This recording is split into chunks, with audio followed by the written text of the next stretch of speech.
We're examining a life that, fundamentally redefined what it means to be a global designer. Today, we're doing an extensive exploration of the career and the truly astonishing legacy of Pierre Cardin. Cardin is such a fascinating figure. He was born Pietro Costante Cardin in Italy in 1922 and later became a naturalized French citizen. A grand couturier, really, known all over the world for his avant-garde, very geometric space-age look. Right, the space age aesthetic. But our sources show he was also an architect. And I don't just mean of clothing. He was an architect of modern industrial-scale commerce itself. And that dual identity, that's the core of it, isn't it? The high artist versus the relentless, maybe even ruthless businessman. That's the tension we really have to unpack. It is. We've got a detailed stack of biographical and career sources that trace his entire journey, from a post-war apprentice in Paris all the way to a global brand phenomenon whose name, in the end, was on everything from museum-worthy couture to bicycle accessories. So our mission for you is to explore this critical duality. I mean, how did one man build a reputation on creating this untouchable, futuristic high art while at the same time becoming the undisputed king of extensive product licensing? And what does that mean for fashion today? Did he democratize design, as he claimed? Or did he just dilute his own prestige for profit? That's the question. It's a spectacular narrative. It's all about ambition, art, and some very calculated risks. We'll trace his foundational years at Dior, the technical genius behind that iconic bubble dress, his unexpected and dominant shift into men's fashion. Which basically launched the Peacock Revolution. Exactly. Yeah. And the full force of his space-age designs, and critically, the colossal, just unprecedented scale of the brand licensing that came after. To really understand the ambition that fueled Pierre Cardin's entire career, you have to look beyond the sleek geometry of his clothes. You have to go back to his beginnings. Right. He was born Pietro Costante Cardin in 1922, near Treviso in northern Italy. And the sources are clear that his family wasn't poor. Quite the opposite. They were wealthy wine merchants. But World War I and its aftermath completely upended their lives. Their prosperity was essentially destroyed by that instability. It was. The financial losses, combined with the rising political volatility in Italy specifically, the need to escape the increasing power of the black shirts, it all prompted the family to relocate. So in 1924, when Cardin was only 2 years old, they moved to Saint-Étienne, France. And you have to imagine that early experience of losing everything, of moving as a refugee, it must have instilled this incredibly potent drive for security and success later in his life. That certainly explains the later focus on building an undeniable financial empire. I mean, even when it meant facing a lot of artistic criticism, it's an economic sensibility that's just married to an artistic one. Absolutely. But his father didn't see fashion as the path to that kind of stability, did he? Not at all. His father really insisted he should study architecture, a stable, technical, respectable profession. But Cardin, even as a child, showed this singular interest in dressmaking. So he just ignored his father's dream for him. He did. By the time he was 14, he had started a formal apprenticeship with a tailor in Saint-Étienne, a man named Louis Bonpuy. So the foundation of his career isn't some abstract design theory. It's the practical, hands-on, meticulous discipline of tailoring, the cutting, the stitching, structuring fabric to, defy gravity. That is such a crucial distinction when we look at his later mastery of geometric form. That discipline, that hands-on skill, it never left him. And he eventually moves to Paris in 1945. Right after the Second World War. And for a brief time, he did actually study architecture and even tried acting for a little bit. But his professional career really began when he merged his tailoring skills with the dramatic arts. That seems like a perfect bridge into the world of couture. It was.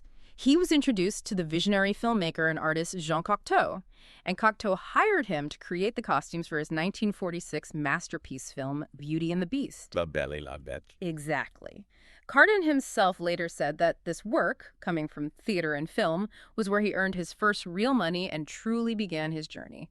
That experience, designing for a world that has to be larger than life, it must have been the perfect preparation for the theatrical demands of Parisian high fashion. Mm-hmm. What was his path after Cocteau, leading up to Dior? He did positions at two major houses, first at Paquin and then for the great Elsa Schiaparelli. But before he landed at Dior, there's a really fascinating footnote in his early career. Oh. He tried to get hired by Cristóbal Balenciaga, the legendary god of pure craft, 3 separate times, and he failed every single time. Wait, the sources make a point of him failing to get hired by Balenciaga? Right. Why is that such a pivotal detail? It speaks volumes about his self-awareness and his ambition. He considered Balenciaga gigantic, the greatest creator. Cardin knew where the absolute pinnacle of uncompromised pure craft was. So being rejected by that pinnacle. It might have subtly freed him later on. You know, if he couldn't be the heir apparent to Balenciaga's kind of technical austerity, maybe he felt justified in embracing a much wider, more commercial path. It's a fantastic psychological starting point for his later move into licensing. That puts a whole new spin on his later career decisions. But ultimately, it was Christian Dior who saw his skill. Yes. In 1947, he was hired and given the critical role of head of the tailleur atelier. And we should clarify for you, the listener, the tailleur atelier is the heart of the custom tailoring workshop in a couture house. It's where the heavy structural work happens, the jackets, the suits, the coats. It's where the real architectural magic is applied to fabric, as opposed to the flou atelier, which handles the soft, draped materials. So Cardin, the tailor, was placed in the most technical structural part of the house, right at the moment Dior was about to change the world with a new look. It was a perfect match. Dior was getting his inaugural Carole collection ready, which introduced that famed tiny waist, the padded hips, the full skirt everything we now call the new look. And Cardin was a direct contributor to that. A major contributor. He personally worked on one of the collection's most globally popular and successful pieces, the bar suit. That piece alone showcased his early mastery of intricate tailoring, especially in manipulating fabric to get that precise structure and pleating. And the sources note that even during his time at Dior, which was just about 2 years, he was already experimenting with ideas that were almost too futuristic for the new look. That's right. Some of the suits he produced had skirts with these separate, almost flying panels of fabric. It suggested a kind of fluid, mobile element, a prophetic hint of the movement and geometry he would fully embrace decades later. And by 1950, he was ready to go out on his own. He officially founded his fashion house, and he gained notice very quickly, not just for his structural suits, but through some really high-profile social commissions. Like the Ball of the Century. A massive boost. In 1951, he was commissioned to design about 30 unique costumes for this spectacular Venetian masquerade ball hosted by the art collector Carlos de Bestegui. That put him on the international cultural map instantly. And that same year, he hired an assistant who would become crucial. Andre Oliver. A pivotal partnership that would define his professional and his personal life for more than 40 years. Then comes the design that really made him a household name internationally. The bubble dress. After he got his haute couture line going and joined the Chambre Syndicale in 1953, he opened his first boutique, Eve, the very next year, 1954. And with it, he introduced the bubble dress. And it was an immediate shock to the system. A seismic shock, really. So what made the bubble dress such a technical marvel, beyond just its appearance? Well, it was a short-skirted, sphere-shaped structure. The genius was all in the execution. To get that perfect sort of inflated yet contained volume, he used the bias cut technique. Which means cutting the fabric against the grain. Exactly, which gives it stretch and drape. But, and this is the key, he laid this bias cut fabric over a stiffened base.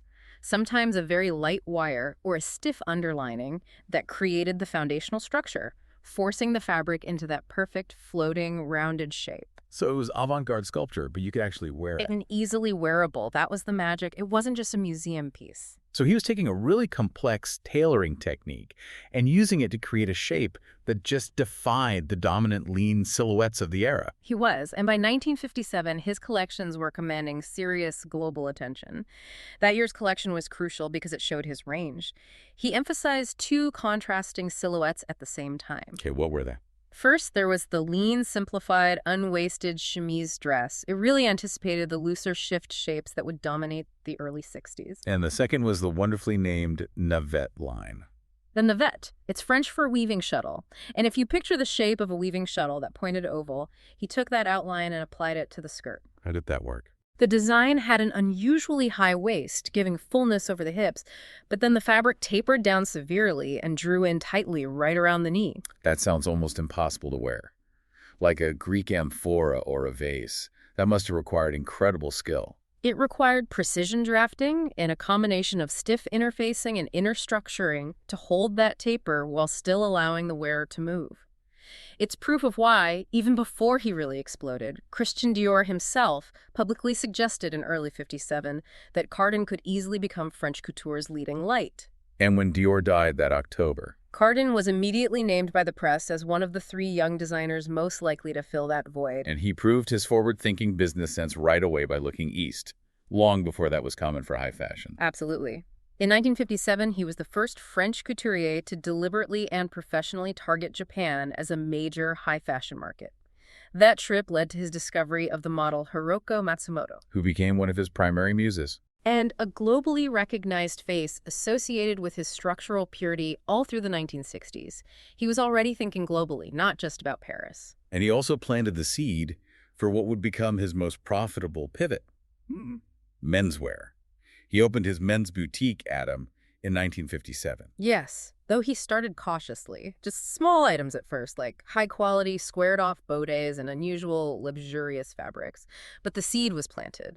It showed an early recognition of the untapped commercial potential in menswear, something his couture peers were almost entirely neglecting. So, if the 1950s was about building the house on a foundation of genius tailoring and structural innovation, the 1960s was clearly about setting the world on fire. It was. This is the decade where Cardin transforms from a respected couturier into a full-blown pop culture icon, and it was largely thanks to menswear. The menswear breakthrough in 1960 was, you could argue, his most commercially prescient move ever. I think you could. Historically, designer names were exclusively linked to women's wardrobes. Men's clothing was dictated by, traditional tailors, not grand couturiers. Cardin changed that overnight. And his new look aggressively rejected the loose, padded, conservative suits that had defined men's fashion for nearly 2 decades. He introduced what he called the cylinder silhouette. It was fitted, it was shaped, it was narrow. Sometimes people called it the cigarette look. It featured natural shoulders, prominent belts, often at a slightly high waist. And most famously, the high-buttoning, collarless suit. The collarless. The cultural impact of that jacket is just immense. I mean, it immediately transcended high fashion and became street style, almost entirely because of one musical group. It became globally synonymous with youth and modernity thanks to the Beatles.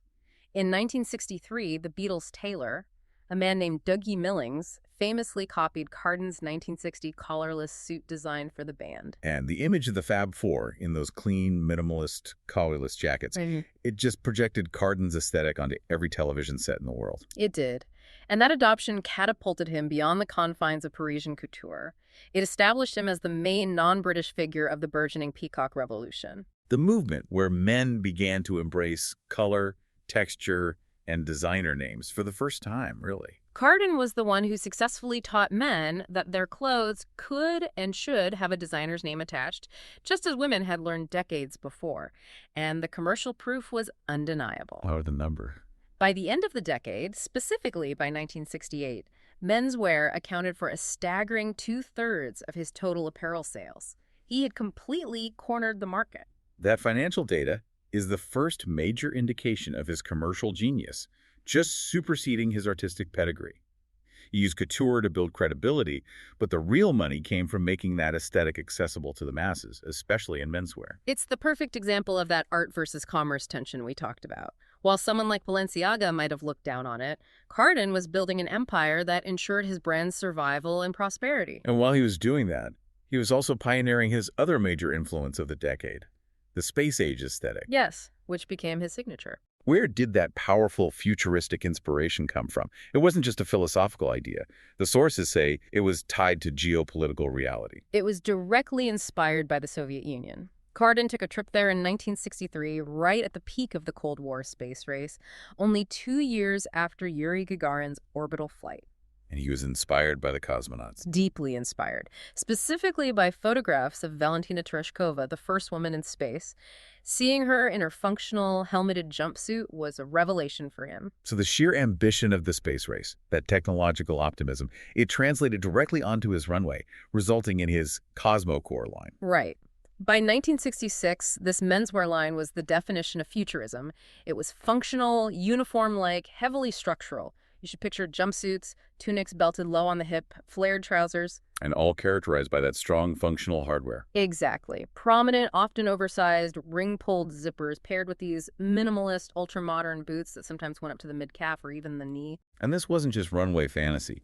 He was putting this look into the real world, translating high design into uniform requirements. A great example is the uniforms he designed for Pakistan International Airlines, PIA, between 1966 and 1971. They were an instant global hit.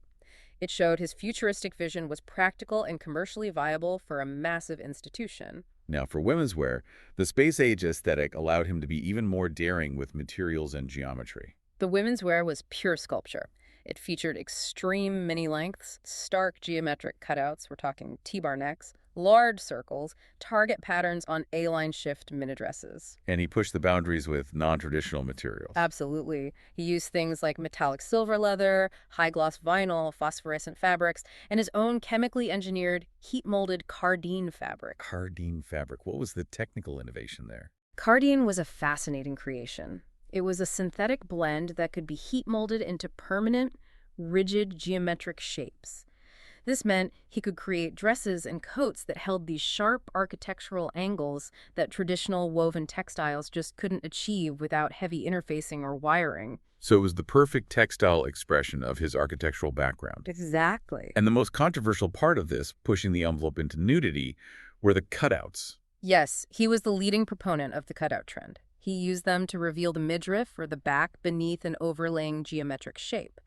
The most famous, or maybe infamous, were the large, circular cutouts he presented in 1968. Which were sometimes placed directly over the breasts. Yes. They were intended more as a philosophical statement on the liberation of the body than as a commercially intended garment, a piece of provocation. And yet, despite this high artistic risk, he also introduced an incredibly practical and versatile styling technique that made his futuristic structures wearable for everyday women. The key was layering. He, along with other futurist designers, popularized the concept of a foundational layer. A ribbed knit body stocking or a tight turtleneck and tights worn underneath the geometric jumper mini dresses. So even with the most daring cutouts or shortest hemlines, the wearer still had modesty. And it provided a smooth, clean base for the structural outer garment.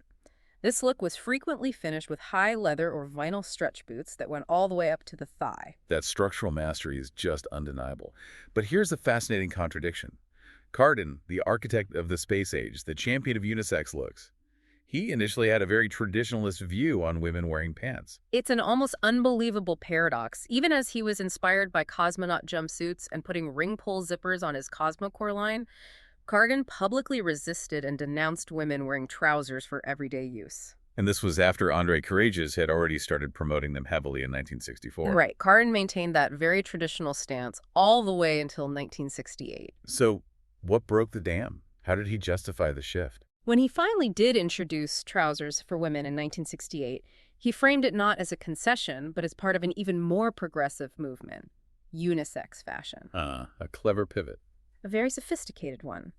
He launched an entire line featuring identical garments, tunics, turtlenecks, hip belts, flared trousers, those iconic boots, designed for and marketed to both men and women. It was a brilliant way to pivot and align himself with the broader sociocultural revolution of the late 60s. And all this time, the business expansion was moving beyond apparel entirely. It was. Cardin was already seeing the potential of his name across all goods. At the end of 1968, he opened Environment, a store dedicated to furniture and interior decor. This was a clear signal of diversification, a rehearsal for the licensing explosion that would define the next decade. And we can't overlook his massive cultural footprint, especially in film and television, which helped embed his geometric style into the public consciousness. He was a favorite of the cinematic world, particularly for actresses like Jean Moreau, who was also his romantic partner for 4 years in the 1960s. He costumed her in some famous films. He did. Films like Joseph Losey's 1962 film, Eva, and Francois Truffaut's famous 1968 thriller, The Bride Wore Black. His designs were instantly recognizable, sharp, severe, modern. And on the small screen. He cemented his role in British pop culture by designing Patrick Macnee's wonderfully tailored costumes for the 1967 season of the cult UK television series, The Avengers. It's clear that by 1970, Cardin had mastered both the art of couture and the art of cultural saturation.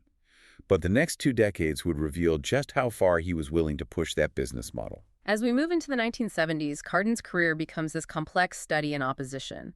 On one hand, he's continuing to produce artistic, often eccentric designs, pushing the boundaries of construction. And on the other hand, his brand is becoming a mass-market behemoth, which resulted in this constant, audible friction with fashion critics. Exactly. The 1970s were tough for high fashion in general.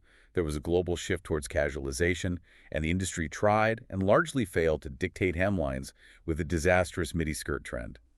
How did Cardin navigate that instability? He often stood apart.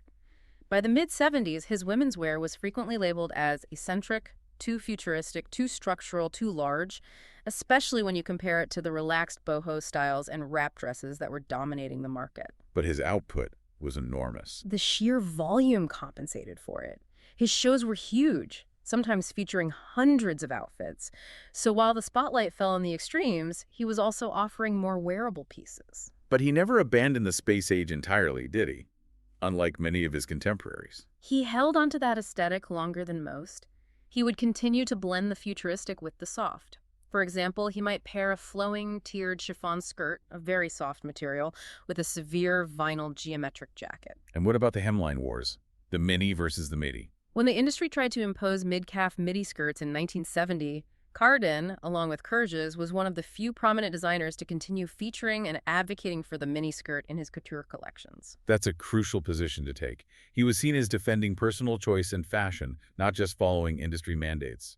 And he even played with skirt length further by combining the mini and the maxi.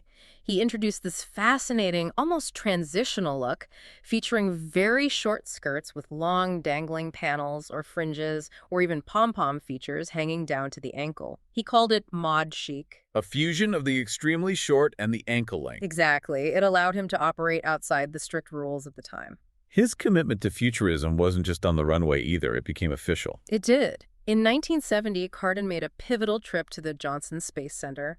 He was so immersed in the idea of space exploration that he visited NASA and was given this unique opportunity to actually try on Neil Armstrong's original lunar spacesuit. Wow. And this was followed by his own practical design work. He subsequently designed specialized spacesuits for NASA that same year. That experience shows his willingness to prioritize the idea of futuristic utility over pure commercial viability. But it also led to some aesthetic indulgences that weren't so commercially successful. The sources certainly highlight some missteps. For example, his attempt to bring back huge, opulent ball gowns in luxurious fabrics during the highly casual 1970s was seen as deeply anachronistic. The public just wasn't interested in that kind of rigid formality. Not amidst the disco and denim movements, no. And his continued experimentation with internal structure also became increasingly conceptual. It was focusing less on volume and more on movement. What do you mean by that? This is a remarkable detail. Beginning around 1972, he started experimenting with lightweight hoops and wiring inside his skirts, even in mini lengths. We're not talking about huge crinoline hoops. These were slender, flexible hoops placed near the hemline. And the purpose was in volume. The purpose was purely kinematic. It was to create a jiggling, undulating, kinetic movement in the fabric as the wearer walked, making the garment seem almost alive. It was an artistic concept, really. And Cardin's influence, throughout the 70s, it extended far beyond the traditional fashion capitals. He became a kind of unique cultural diplomat. He had a massive presence in the Soviet Union. Following his early inspiration from Tereshkova, he became known as the most prominent non-Soviet designer there.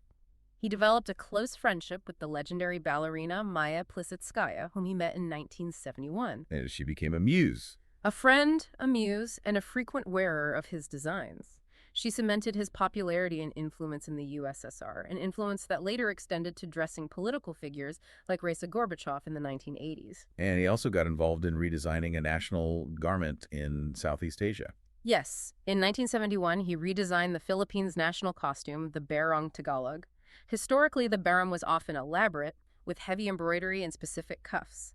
Cardin simplified it dramatically. How so? He tapered the body for a cleaner silhouette, he reduced the embroidery, and he removed the cuff link requiring cuffs. This streamlined redesign was strongly favored and promoted by President Ferdinand Marcos, which again highlights Cardin's role in global cultural diplomacy. As the 70s drew to a close, fashion trends shifted back towards structure, moving away from soft silhouettes.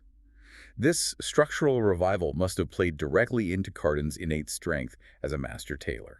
It was a perfect storm for his return to prominence. The late 70s and early 80s embraced structured shapes, often referencing the powerful 1940s silhouette with its broad shoulders.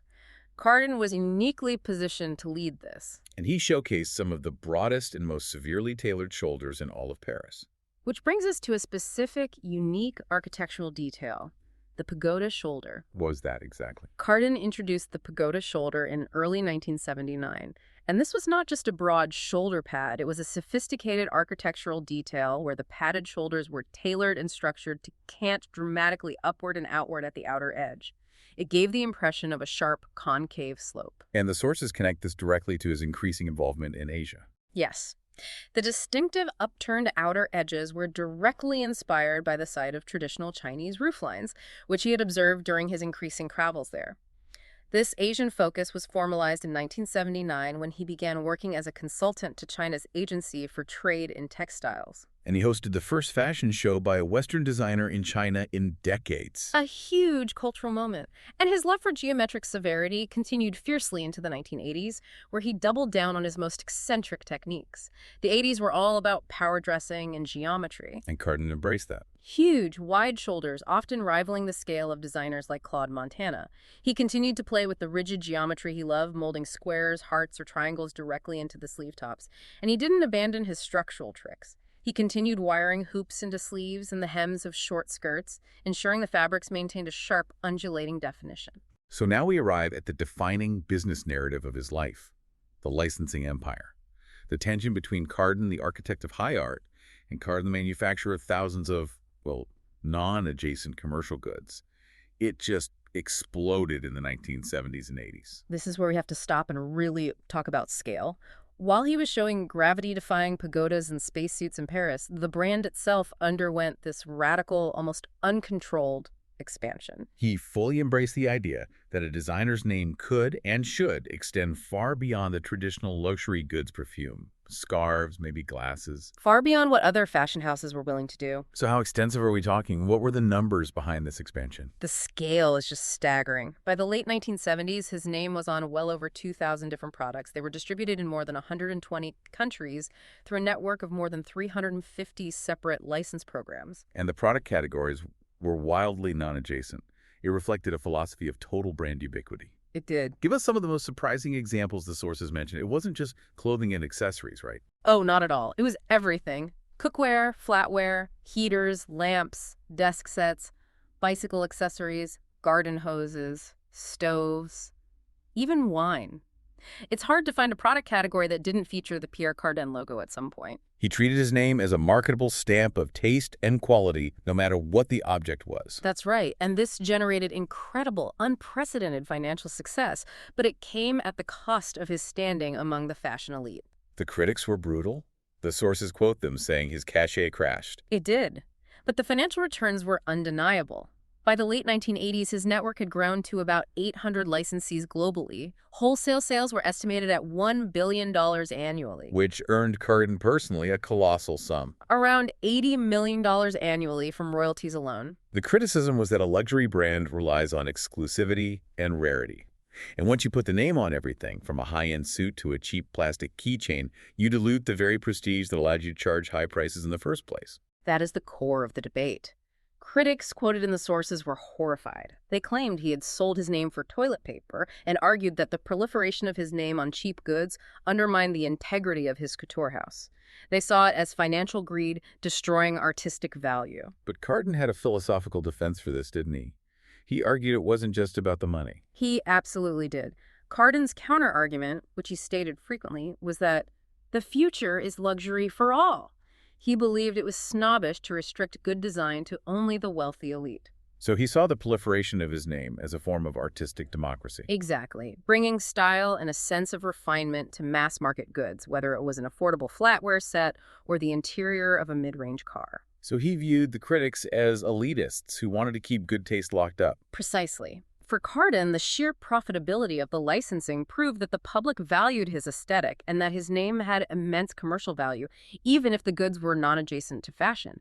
It forced the entire industry to confront the reality that a designer name could be a global industrial commodity. And while others like Ralph Lauren and Gucci later built successful empires through licensing. Cardin pushed the envelope further than anyone before. He established the template for the modern, multi-category designer brand. Cardin's involvement wasn't just limited to signing licensing contracts, though. He was an active, hands-on industrial designer, specifically making a mark on automobiles.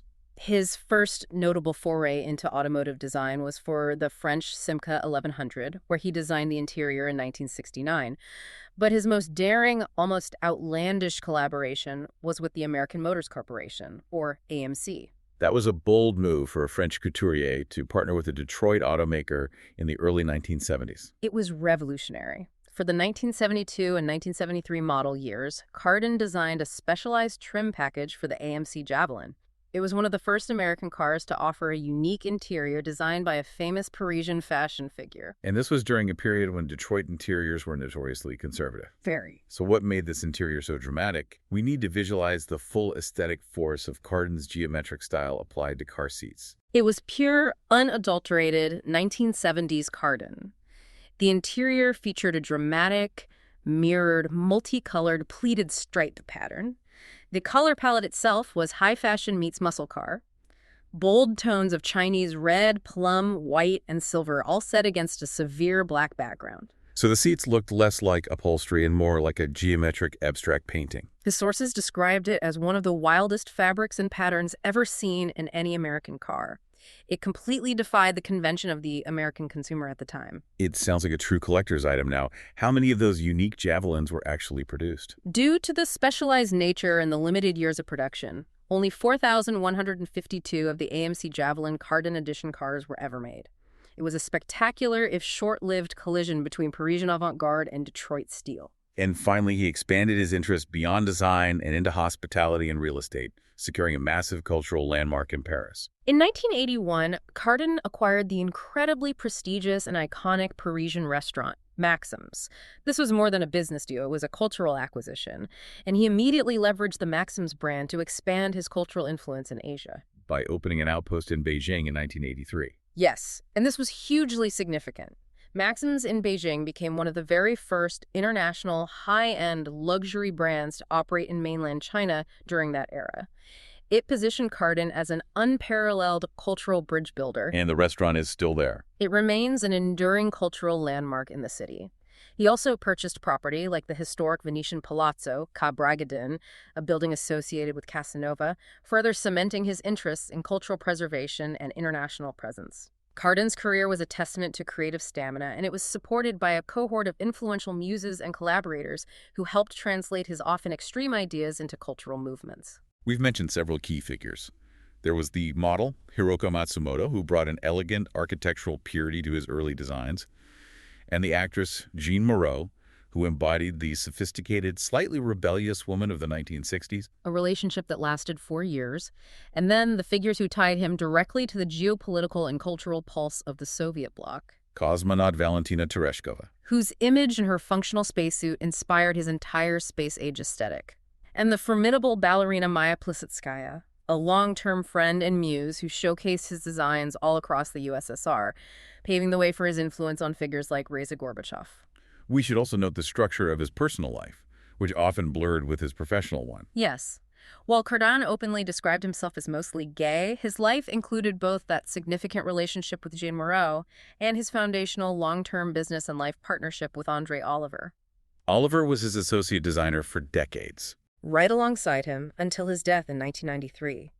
This blending of professional and personal relationships seemed crucial to the success and the longevity of the House of Cardin. And Cardin himself maintained extraordinary longevity, remaining active and directing his sprawling empire long past the age where most people retire. He truly did. Though he reduced his runway shows in the 1990s, he continued to oversee his brand until his passing on December 29, 2020, at the age of 98. He never sold his company or relinquished control. He ensured that his philosophy, that combination of high art and relentless commerce, remained intact. It did. When we look at the legacy, it's clear that Cardin's prolific, often criticized, and highly commercialized approach to branding fundamentally altered the trajectory of haute couture. Every designer today who licenses perfume or housewares or car interiors owes him a debt of gratitude or perhaps a critical reckoning. His career forces us to ask a crucial question that the industry still struggles with today.